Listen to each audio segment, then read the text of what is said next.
Pasok sa Magic 12 sina Bam Aquino at Kiko Pangilinan sa katatapos lang na midterm elections. Senyales ba ito ng muling pagbabalik ng oposisyon sa spotlight?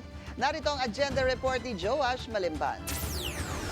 Matapos ang failed Senate bid ng 8 Diretso noong 2022 elections, muling magbabalik sa Senado ang dalawa sa mga pinakasikat na pambato ng Pink Movement, sina former Senators Kiko Pangilinan at Bam Aquino. Sa pinakahuling partial and unofficial count, matibay si Aquino sa second place na may mahigit 20 milyong boto. Si Pangilinan naman nasa 5th place na may mahigit 15 million votes. Ang dalawang soon-to-be senators pareho raw nagulat sa naging resulta ng elections 2025. Malaking bagay din yung bandwagon sa dulo kasi may mga polls na nagsasabi up to 20% ng botante last week of the campaign nagdedesisyon. So ang mga endorsements natin from celebrities, tumutok talaga kami sa message and we were thankfully, I think pati yung mga botante natin, palagay ko nung nakita nilang masyado na akong bugbog sarado sa disinformation ay nagkaroon ng backlash.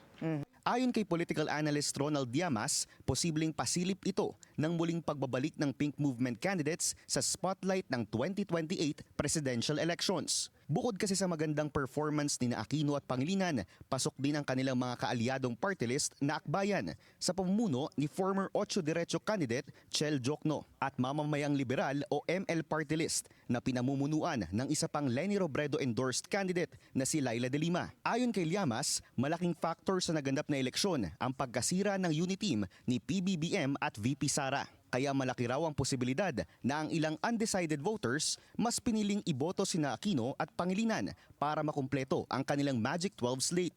Tingin ko yung kabataan na yan nag-expand beyond yung 2016 at merong nakuha doon sa disenchanted sa Uniteam.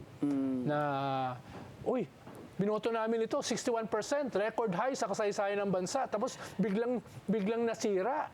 O almost overnight. So may disenchanted na perhaps nakuha nila. Sa usapang politika, benchmark kung ituring ng pamahalaan ang midterm elections. Ibig sabihin, dito makikita ang pulso ng tao sa kasalukuyang administrasyon at posibleng pasilip sa mangyayaring labanan sa pagkapangulo. Kung pagbabasehan daw ang kasalukuyang resulta, posibleng maisantabi ang administrasyon sa laban at maging pink versus green ang presidential race sa 2028.